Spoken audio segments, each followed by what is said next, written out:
우리는 앞 시간에 요한계시록 1장 4절로 5절 상반절 말씀을 통해서 교회에 은혜와 평강을 주시는 삼위 하나님에 대해서 3주 전에 말씀을 상고한 바가 있습니다.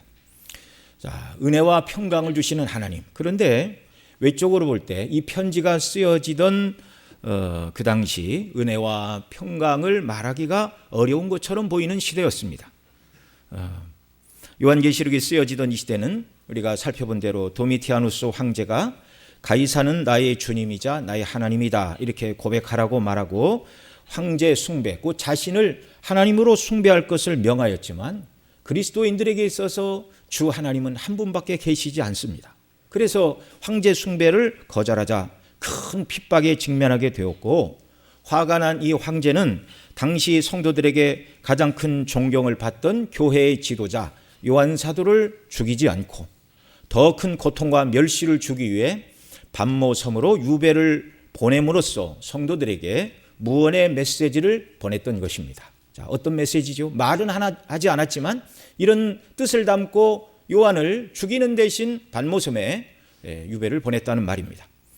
과연 너희가 섬기는 하나님이 너희가 존경하는 요한을 보호하고 지킬 만한 힘이 있는 신인가?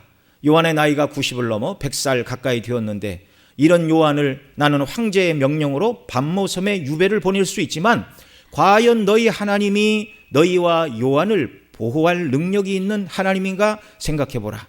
그리고 나를 숭배하라. 그러면 핍박을 면하리라. 이런 메시지를 주고자 요한 사도를 죽이지 않고 유배를 보냈던 것입니다. 그러나 이 도미티아누스는 요한 사도를 반모섬에 유배 보냄으로 얻고자 하던 목적을 달성할 수가 없었습니다. 두 가지 이유에서. 첫째는 요한 사도가 반모섬에 유배를 간 때가 성경학자들은 주후 95 또는 96년 경이라 이렇게 말을 합니다.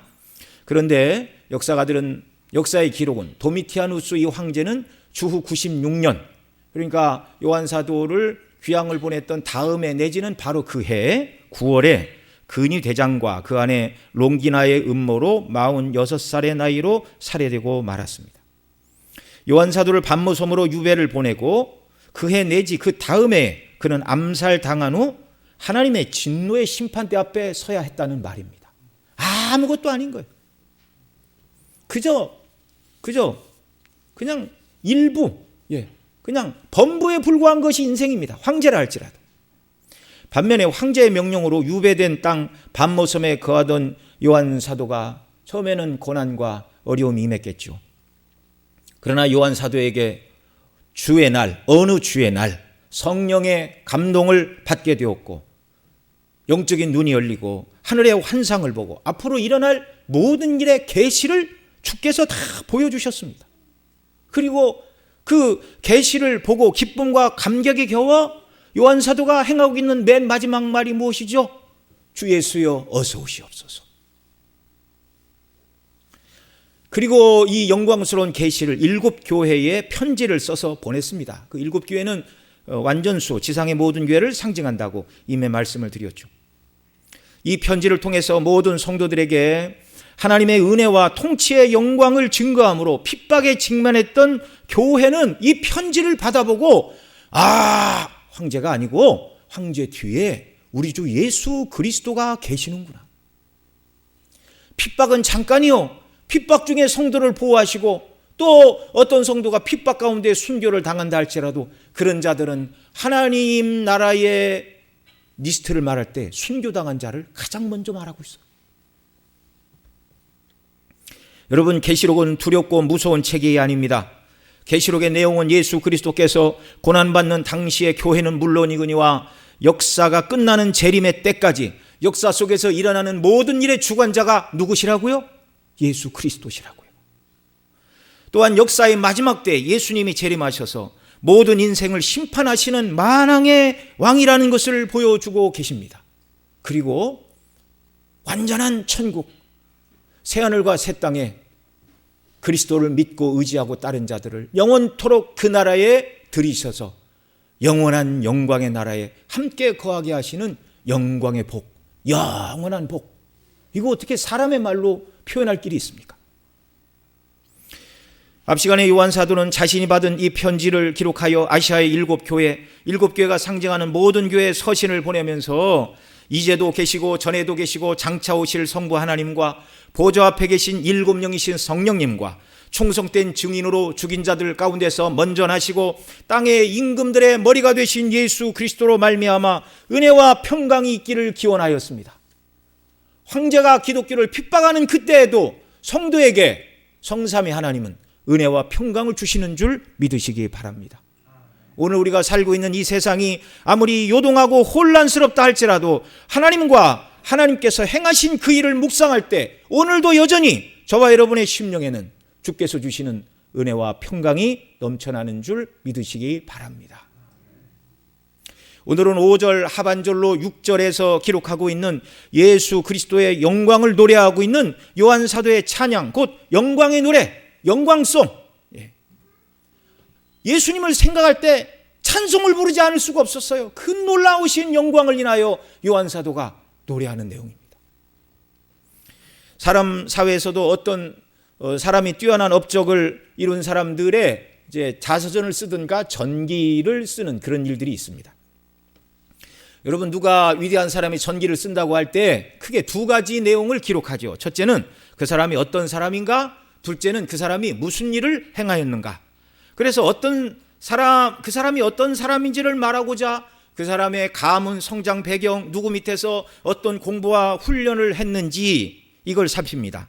이것은 다른 말로 그 사람의 됨됨이가 어떤 사람인가, 어떤 상품, 어떤 그릇의 사람인가를 먼저 말합니다. 그리고 두 번째로 그런 인품과 훈련을 받은 결과로 어떤 업적을 이루어 다른 사람들에게, 인류에게 어떤 유익을 끼치고 선한 영향력을 행사했는가, 이런 것들을 기록하는 것이 위인 전기의 크게 두 가지 내용이 되겠습니다.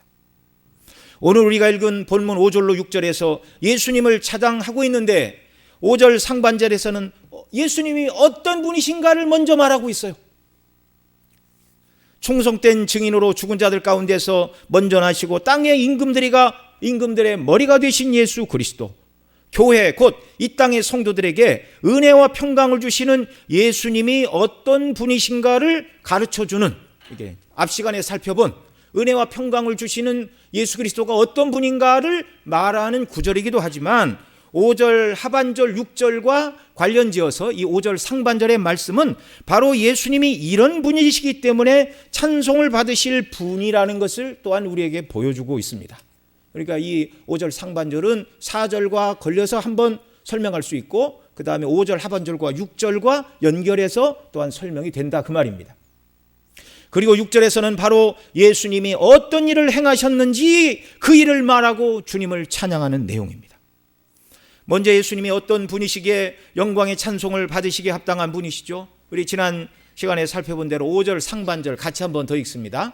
또 충성된 증인으로 죽은 자들 가운데서 먼저 나시고 땅의 임금들에게 머리가 되신 예수 그리스도로 말미암아. 예수님을 여기 세 가지로 말하고 있어요. 첫째는 충성된 증인이십니다. 간단하게만 말씀을 드립니다. 예수님은 하나님의 진리를 증거하시되 자신의 피로 인치시기까지, 죽기까지 하나님의 진리를 증거하신 충성된 증인이셨어요. 둘째로 예수님은 죽은 자들 가운데서 먼저 나신 분이셨습니다. 이 말은 죽은 자 가운데서 먼저 나셨다, 부활하셨다, 부활의 첫 열매가 되신 예수님이라는 말입니다. 예수님의 부활 승천으로 말세가 시작되었고 예수님의 재림으로 이제 말세가 끝을 맺게 되는데, 예수님의 재림의 때에 모든 성도들이 부활의 첫 열매 되신 그리스도 안에서 저와 여러분도 부활의 몸을 입고 영원한 천국 새하늘과 새 땅에 들어감으로 모든 역사가 종결되는 줄 믿으시기 바랍니다. 예수 그리스도의 승천으로 이미 시작된 하나님의 나라가 예수님의 재림으로 완성이 되어 영원토록 계속된다.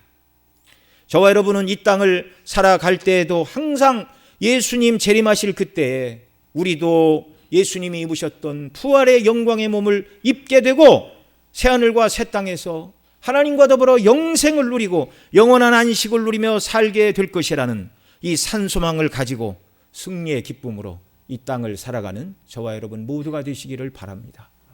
저와 여러분은 보통 사람들이 아니에요. 보통 사람들이 아니에요.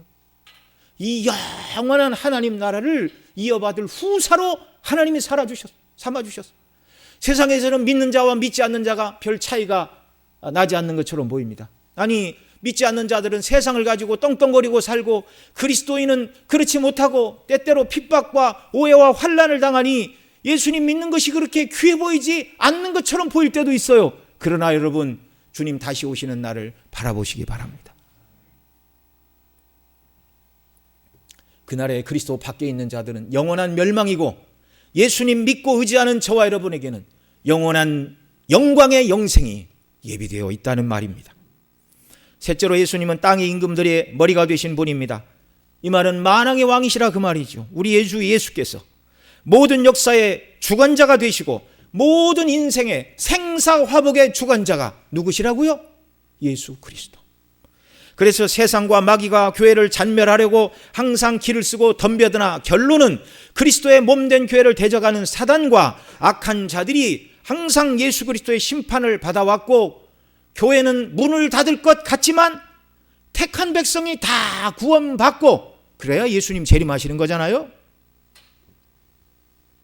받을 때까지 교회를 지키시고 택한 백성이 다 구원을 받은 이후에 정말 그들을 모아 알곡은 천국에 들이시고, 믿지 않는 자들은 다 불못에 떨어지게 되는 심판의 날이 기다리고 있다는 말입니다. 이 말이 땅의 임금들의 머리가 되신 예수 그리스도께서 행하실 주권의 권세입니다. 그러니 눈에 보이는 세상의 권세자들을 두려워할 것이 없습니다. 오직 한 분 예수 그리스도만 두려워하고 사랑하고 섬겨야 할 분입니다. 예수님이 이런 분이라서, 예수님의 존재가 이런 분이라서, 그래서 요한 사도는 예수님에게 영광의 찬송을 올려드리고 있습니다. 이제 5절 하반절로 6절에서는 예수님께서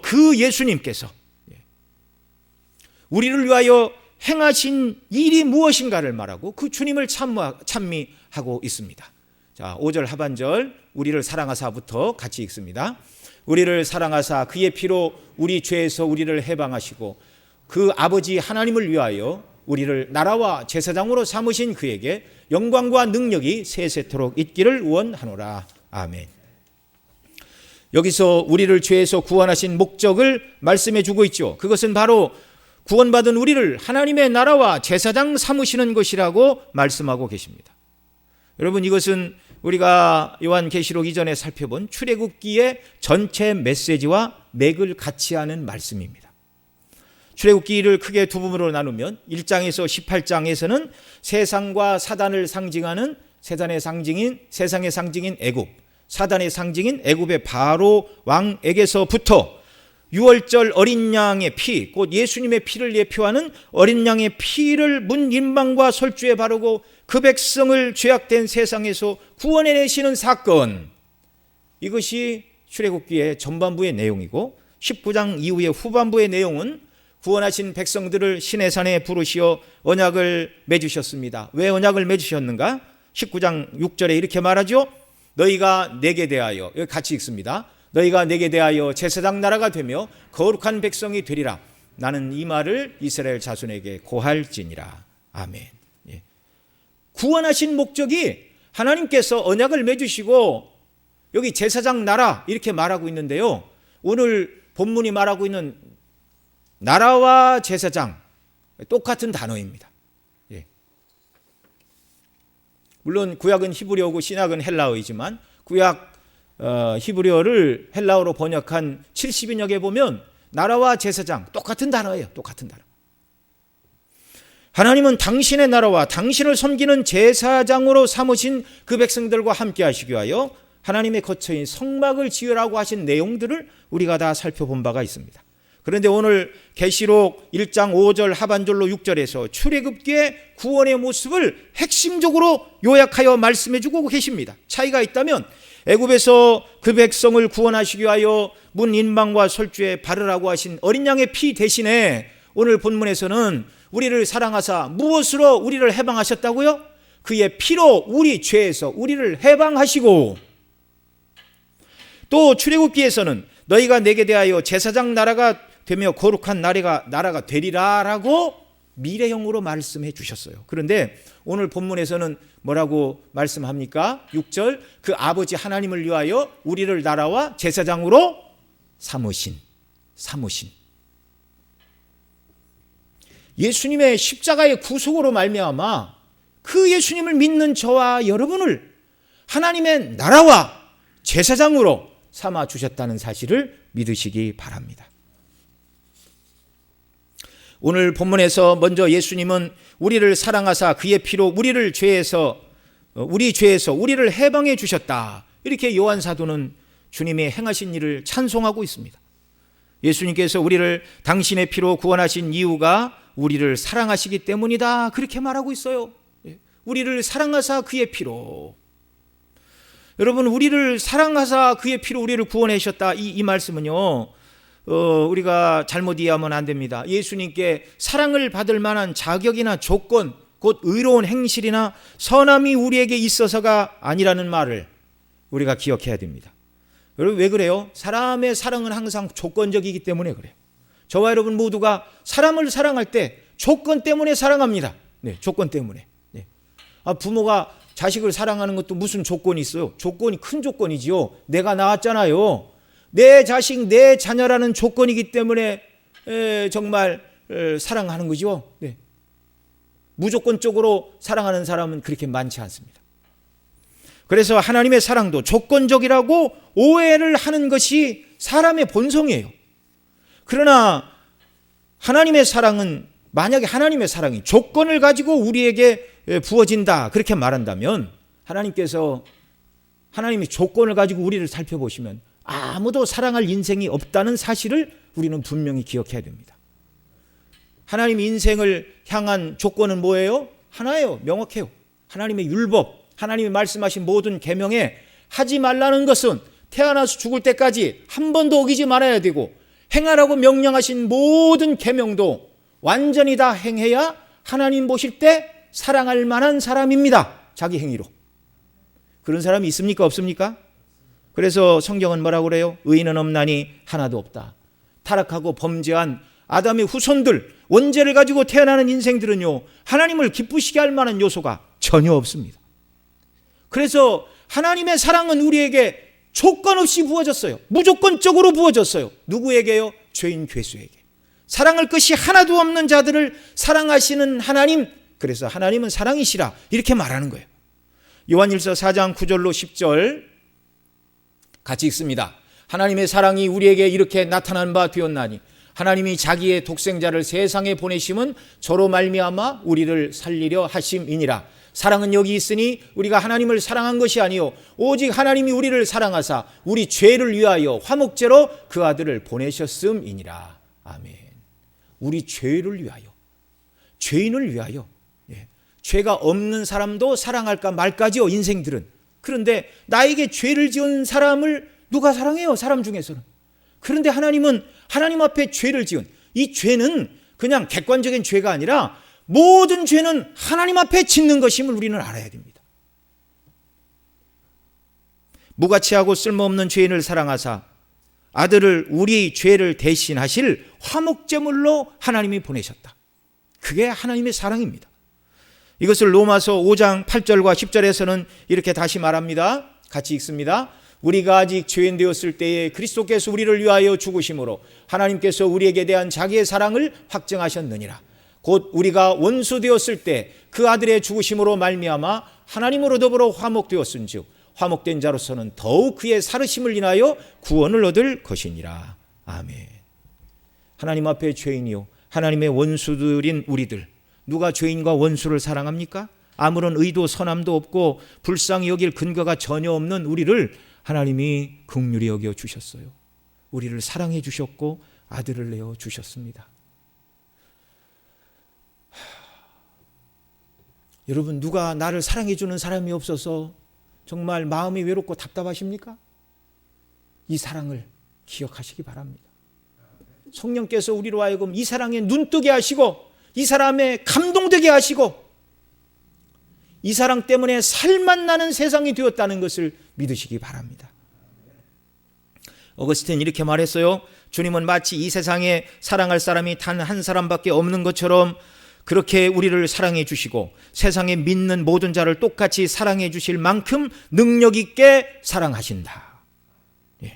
하나님께서 우리를 사랑하신 그 사랑은 하나님의 사랑을 받는 저와 여러분 모두에게 하나님의 이 큰 사랑이 우리가 받아야 될 숫자만큼 하나님의 사랑이 이렇게 나눠지고 쪼개져서 그런 사랑을 조금씩 받은 사랑이 아니라는 말이에요.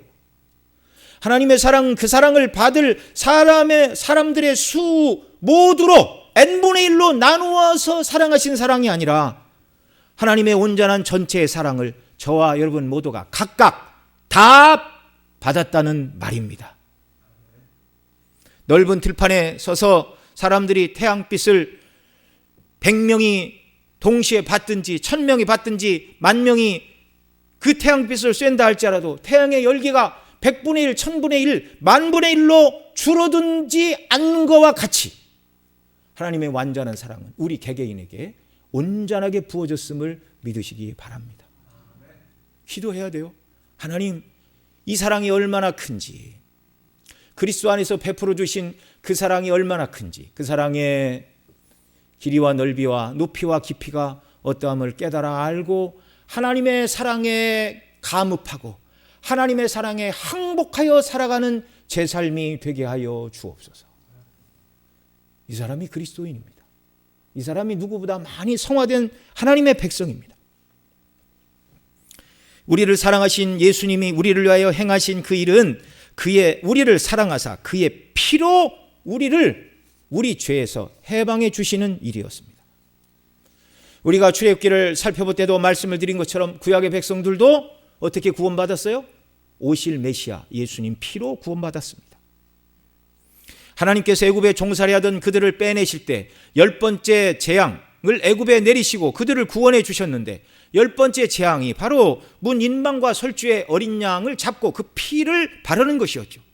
애굽에서 10가지 재앙이 내리는 동안 이스라엘 백성들에게는 재앙이 임하지 않은 것도 있었습니다. 9번째 재앙인 흑암의 재앙도 애굽에는 임하였지만 이스라엘 백성이 거하는 땅에는 광명이 있었어요. 이걸 출애굽기 10장 23절에서는 이렇게 말합니다. 그동안은 사람이 서로 볼 수 없으며 자기 처소에서 일어나는 자가 없으되 이스라엘 자손의 거하는 곳에는 광명이 있었더라. 자, 이 구계명 9가지 재앙을 보면 이스라엘이 의로워서 애굽인들이 당하던 재앙을 당하지 않은 것인가? 이렇게 오해를 할 수가 있죠. 그러나 마지막 재앙을 말씀하시면서 이스라엘 백성들도 문 인방과 설주의 어린 양을 피를 발라야 죽음의 사자가 그 집을 지나가리라, 유월하리라.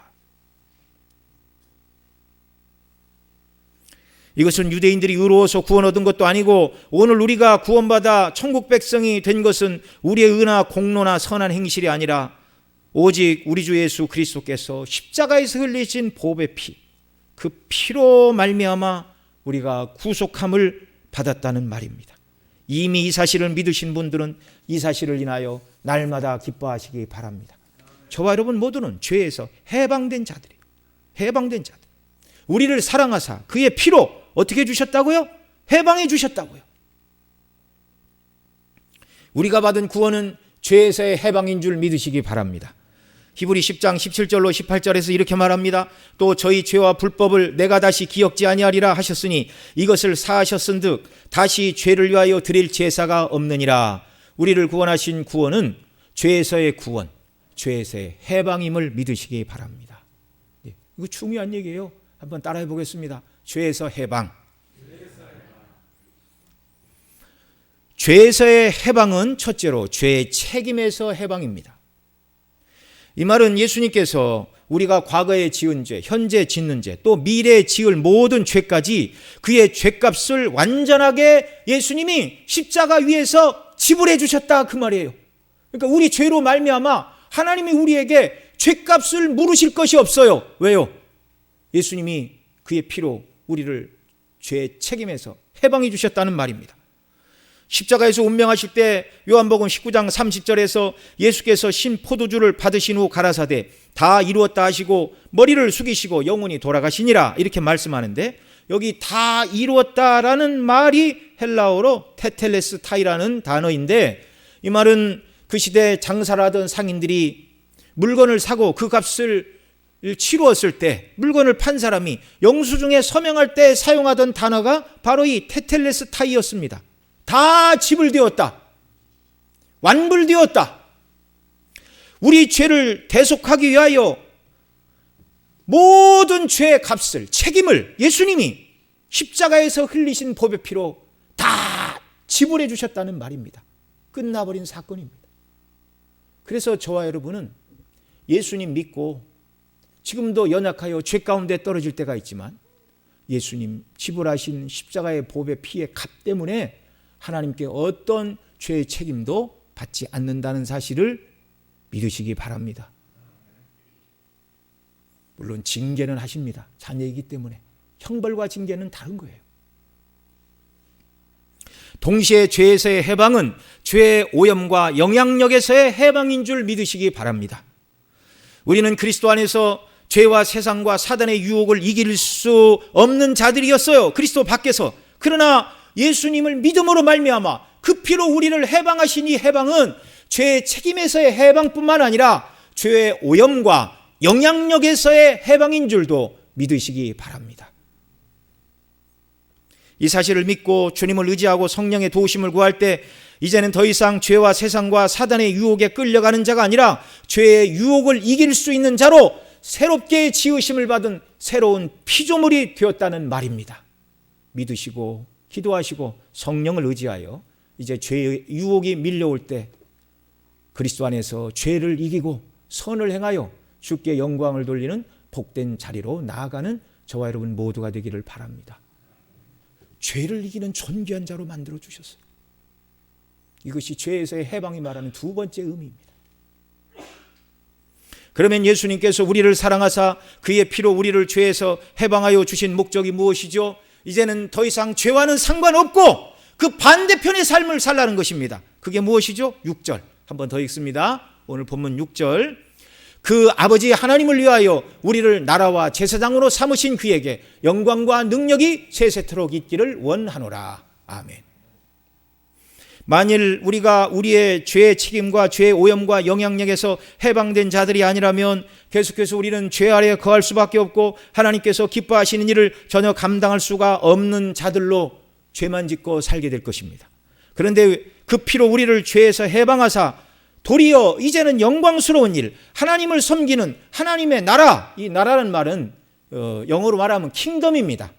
헬라어로 바실레이아, 왕국. 그 왕국 자체를 삼아주셨어요. 그리고 그 왕국에서 하나님을 섬기는 제사장으로 삼아주셨다.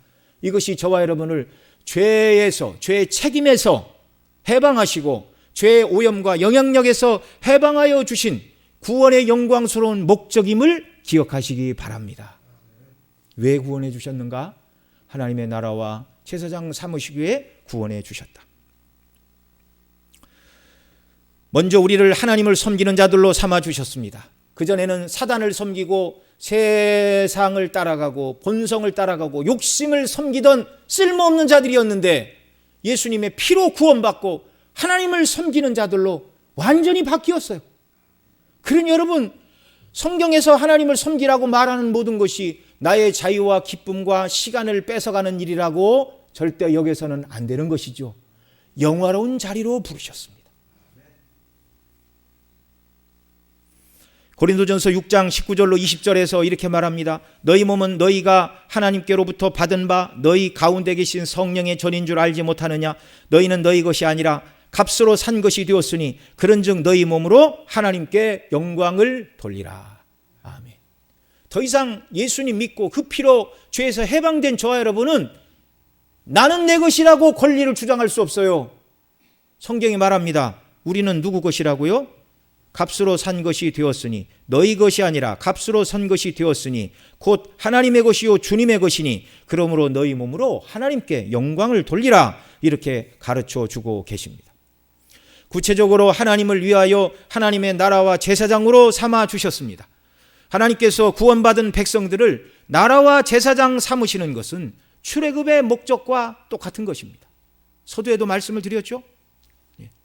그들을 죄에서 구원하사 제사장 나라, 나라와 제사장 삼으시는 것이 출애굽의 목적이었는데 여러분, 하나님의 사람을 향한 목적은 출애굽 시대 다르고 신약 예수님 시대 백성 다르고 오늘 다르고 천국 가서 다르고 각각 다릅니까? 처음부터 끝까지 하나님께서 사람을 향한 목적은 동일하게 한 가지일까요?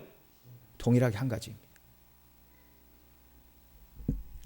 하나님께서 사람을 에덴에 지으시던 그때에도 하나님의 목적은 그 아담으로 하여금 하나님을 섬기는, 에덴이 최초의 성소라고 그랬죠. 하나님을 섬기는 제사장이었고 동시에 하나님의 나라에서 그는 하나님을 대리하여 에덴을 통치하는 대리왕이었습니다.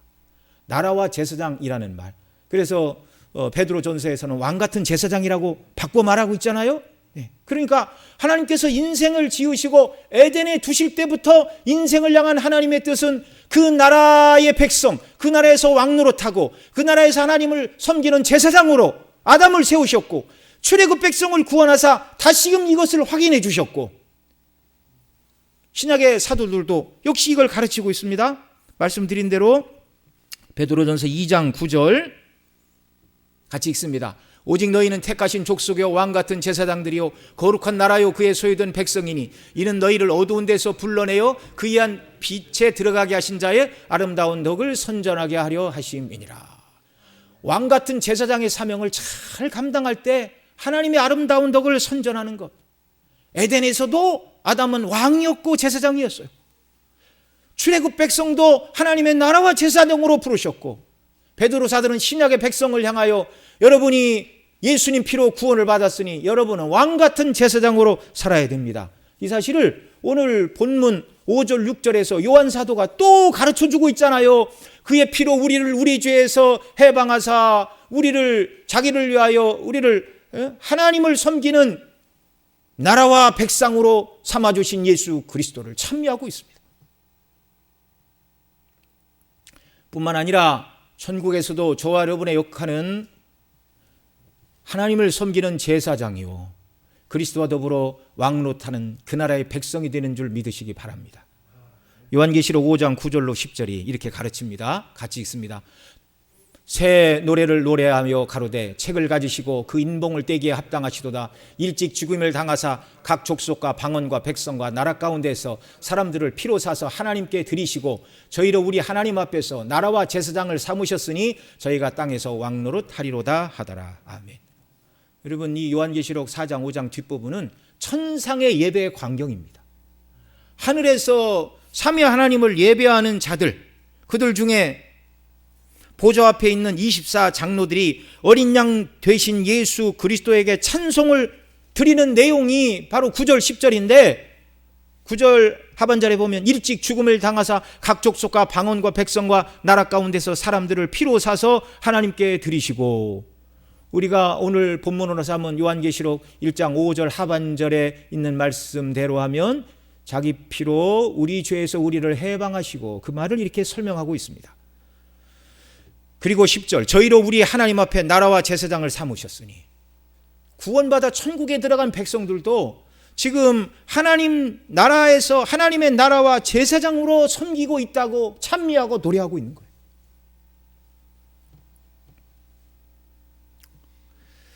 참 창세전부터 인생을 향하여 가지신 하나님의 영화로운 뜻, 하나님의 백성이 되고 하나님을 대신하여 영광스러운 통치를 하는 대리왕이요 하나님을 섬기는 제사장으로 에덴에서부터 그 다음에 새하늘과 새 땅까지 하나님의 뜻은 일관되게 저와 여러분을 향한 왕같은 제사장으로 주님을 섬기는 직임으로 부르셨음을 믿으시기 바랍니다. 그러면 구체적으로 우리를 하나님의 나라로 삼아주셨다는 말은 무엇이죠? 나라가 성립하기 위해서는 우리가 잘 아는 것처럼 국민, 영토, 주권이 있어야 됩니다. 먼저 저와 여러분은 하나님 나라의 백성들입니다. 예수 그리스도께서 세우실 나라에서 그 피로 인하여 죄에서 해방된 저와 여러분이 그 나라의 백성이라는 말입니다. 영토라는 측면에서 보면 주님의 말씀과 성령 하나님의 인도하심을 받는 모든 것이 하나님의 나라입니다. 장소적으로. 그래서 우리의 심령이 우리의 가정과 교회가 말씀과 성령의 인도하심을 받음으로 하나님의 통치가 이루어지는 장소가 되기를 원합니다. 셋째로 주권은 하나님의 통치권을 말하는데요. 우리가 하나님의 말씀과 성령의 인도하심 속에 거할 때 하나님의 통치가 우리 심령에 임한 것입니다. 그러니까 하나님의 나라라고 말할 때 제일 중요한 게 바로 이 통치권이에요. 통치권. 이 통치가 우리 심령에 임하고 우리 가정에 임하고 우리 교회에 임하는 것, 하나님 나라가 이루어지는 것이죠.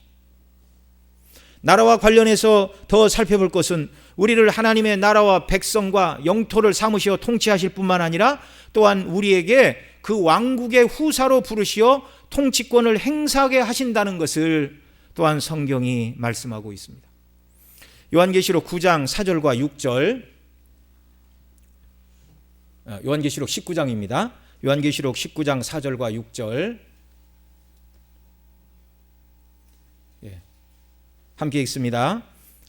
또 내가 보좌들을 보니 거기 앉은 자들이 있어 심판하는 권세를 받았더라. 또 내가 보니 예수의 증거와 하나님의 말씀을 인하여 목배임을 받은 자의 영혼과 또 짐승과 그 우상에게 경배하지 아니하고 이마와 손에 그 표를 받지 아니한 자들이 살아서 그리스도로 더불어 1000년 동안 왕노릇하리니. 6절, 이 첫째 부활에 참여하는 자들은 복이 있고 거룩하도다. 둘째 사망이 그들을 다스리는 권세가 없고 도리어 그들이 하나님과 그리스도의 제사장이 되어 1000년 동안 그리스도와 더불어 왕노릇하리라. 자, 이 말씀은 예수님의 증거, 곧 복음과 하나님의 말씀을 인하여 목배임을 받은 순교자들이 지금 천국에서 그리스도와 더불어 왕노릇하고 있다는 말씀입니다. 아담을 처음 창조하시고 에덴에서 하나님을 대신하여 통치하는 대리왕, 하나님을 섬기는 제사장으로 세워주신 창조의 목적이 지금 구원받아 천국에 있는 백성들 가운데 그게 다 이루어졌어요. 그래서 지상을 살아가는 백성들을 향하여 1장에서는 나라와 제사장 삼으셨다 그렇게 말하고, 천상의 예배를 말하고 있는 계시록 5장 9절 10절에서는 나라와 제사장을 삼으셨다 말하는데, 20장 4절 6절에 가서 그 나라를 삼으셨다는 말이 그리스도와 더불어 왕으로 통치하는 자리로 불러주셨다고 설명해 주고 계십니다. 너무너무 영화로워요. 우리는 이 땅에서 대통령까지는 바라지도 않고 시장이나 구청장에 한번 당선되어 통치를 해본 경험이 대다수가 없죠. 그런데 그리스도와 더불어 하늘에서 저와 여러분 모두가 왕노릇하게 된다고 약속하신 이 약속의 말씀을 믿으시기 바랍니다.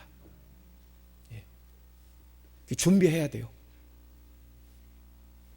왕으로 다스린다는 말이 무엇인가 생각을 해야 되고, 그리고 그 왕으로 다스린다는 말의 의미를 이 땅에서 우리가 실천할 수 있는 일은 무엇인가, 이걸 고민을 해야 됩니다. 물론 천국에서 왕노릇은 이 땅의 권세자들이 행하는 것과 같은 군림하고 압박하는 다스림이 아니라 섬기고 살리는 왕노릇일 것입니다. 죄로 인하여 죽어 마땅한 죄인들을 향하신 하나님의 크고 놀랍고 영화로운 뜻은 인간의 머리로 다 헤아리기가 너무 벅차요. 부족하기 이를 데 없지만 저와 여러분 모두가 그리스도와 더불어 왕노릇하게 된다는 이 사실에 소망을 가지시기 바랍니다. 오늘도 우리가 온전히 하나님께는 철저히 순종하면서 세상에 대해서는 예수 그리스도의 복음을 전하고 생명을 살리는 왕권을 행사하는 일에 저와 여러분 모두가 쓰임받기를 원합니다. 우리를 하나님의 제사장으로 삼아주셨다는 말씀은 그러면 무슨 뜻입니까? 첫째, 제사장의 특권은 하나님께 나아가 예배하는 자들입니다. 하나님께 나아가 기도할 수 있고 찬양할 수 있고 예배하는 특권이 제사장들에게만 주어졌어요. 구약시대. 구약의 성막과 성전에서 오직 대제사장만 1년에 한 번 대속죄일 하나님의 임재의 장소인 지성소에 들어가 예배했다는 것을 우리는 잘 알고 있습니다. 그런데 여러분, 오늘 우리가 그리스도의 이름으로 성령의 인도하심 속에 교회로 모여 하나님께 기도하고 찬송하고 예배하는 이곳이 하나님의 면전이고, 지금 저와 여러분 모두가 제사장으로 하나님을 예배하고 계심을 믿으시기 바랍니다. 하나님이 우리 기도를 다 어떻게 하세요? 들으세요. 믿으시기 바랍니다. 오늘 우리가 하나님께 나가는 이곳이 하나님의 면전, 지성소라는 말이에요. 그리스도의 이름을 부르고 성령을 의지하여 하나님께 나가 예배하는 이곳이 지성소요. 가정에서 기도하는 그곳도 하나님의 면전이요 지성소임을 믿으시기 바랍니다. 여러분, 사람이 하나님을 예배하는 것보다 영광스러운 일이 어디에 있겠습니까? 그러니 이 순례길을 살아가는 동안 우리는 하나님을 예배하고 참여하는 이 자리를 놓치지 않으려고 부단히 애를 써야 돼요. 그리고 온전히 마음을 담아 하나님을 예배하고 우리를 구원하신 사랑의 마음을 주께 드리기를 바랍니다. 그런 자들에게 하나님이 쏟아부으시는 은혜가 있는 줄 믿으시기 바랍니다. 그런 은혜가 있어야 순례길을 힘있게 살아갈 수 있고요, 천국에 가서 영원토록 우리가 하나님을 예배하는 것이 천국의 삶인데, 이 땅에서 예배의 기쁨을 모르고 지옥 가기 싫으니까 천국 가겠다 말하는 건 천국을 무시하는 행위입니다. 성령님의 인도하심 가운데 정말 온전한 예배, 히브리 10장 19절 이하에 이렇게 말합니다. 그러므로 형제들아, 우리가 예수의 피를 힘입어 성소에 들어갈 담력을 얻었나니 그 길은 우리를 위하여 휘장 가운데 열어놓으신 새롭고 산 길이요 휘장은 저의 육체니라. 이렇게 쭉 말하고 그 다음 몇 절 뒤에 서로 돌아보아 사랑과 선행을 격려하며 모이기를 패하는 어떤 사람들의 습관과 같이 하지 말고 오직 권하여 그날이 가까이 옴을 볼수록 더욱 그리하자. 주님의 재림이 가까우면 가까울수록 모이기를 힘써서 하나님을 예배하고 하나님의 은혜의 보좌 앞에 나가는 일에 더 힘써야 마땅하다, 이렇게 가르치고 있습니다. 제사장의 두 번째 일은 신령한 제사를 드리는 제사장이 되어야 됩니다. 베드로 전서 2장 5절에 이렇게 말합니다. 너희도 같이 있습니다. 너희도 산 돌같이 신령한 집으로 세워지고 예수 그리스도로 말미암아 하나님이 기쁘게 받으실 신령한 제사를 드릴 거룩한 제사장이 될지니라. 아멘. 이 신령한 제사는 무엇이죠? 구약에서는 동물 제사를 드렸지만 신약의 제사장들, 곧 복음 시대의 제사장인 저와 여러분은 신령한 제사를 드려야 되는데, 이건 다른 말로는 영적인 제사입니다. 동물 제사를 드리는 것이 아니라 우리 자신을 하나님이 기뻐하시는 산 제사로 드리는 것임을 믿으시기 바랍니다. 사도 바울은 이것을 로마서 12장 1절에 이렇게 가르쳤어요. 같이 읽습니다. 그러므로 형제들아, 내가 하나님의 모든 자비하심으로 너희를 권하노니 너희 몸을 하나님이 기뻐하시는 거룩한 산제사로 드리라. 이는 너희의 드릴 영적 예배니라. 아멘. 베드로 사도가 말하는 신령한 제사는 바울 사도의 표현을 빌리면 산제사, 영적 예배, 우리 몸으로 하나님 앞에 드리는 산제사, 우리 몸으로 드리는 산제사를 조금 설명을 하면, 삶 속에서 모든 일을 행할 때 사람 눈가림하기 위하여 사람 앞에서 어떤 일을 행하는 것이 아니라 모든 일을 주를 섬기는 심정으로 주 앞에서 바르게 행하는 그 모든 일이 바로 신령한 제사요, 산제사요, 온전한 영적 예배임을 믿으시기 바랍니다. 이런 사람으로 우리를 부르셨어요. 하나님의 선하시고 기뻐하시고 온전하신 뜻을 따라 살아가는 이것이 바로 신령한 제사요, 산제사요, 영적인 예배입니다. 또한 제사장은 하나님과 백성 사이의 중보자입니다. 예수님은 제자들을, 곧 교회를 향하여 너희는 세상의 빛과 소금이라 그렇게 선언해 주셨어요. 세상 가운데 진리의 빛, 복음을 전파하여 죄인들을 주 앞으로 인도하는 일이 중보자의 일임을 믿으시기 바랍니다.